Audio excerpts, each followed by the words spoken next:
guys, magluto tayo ng chicken embutido in a 3 easy step. Siyempre, una, ilagay natin yung chicken, yung onion at garlic. Kasi itong hotdog is ipapangpalaman natin yan later. Yan, pagsasama-samahin na natin yan. Ito ay cheese, pickled relish at saka raisins. Pagsama-samahin lang natin yung lahat ng ingredients. Siyempre, lamasin natin yan. Lamasin natin ng very light. Ayan.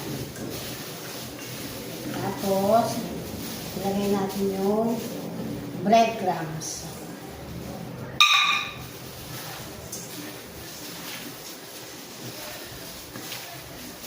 Gusto natin maintiyan para mag-bonding sila dyan all together. Parang ang konti ng aking ano.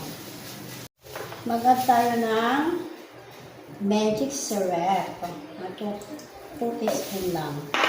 Then, iodized salt for better taste. And then, ang ating paminta. Ang naglalaglag ng aroma sa ating mga niluluto.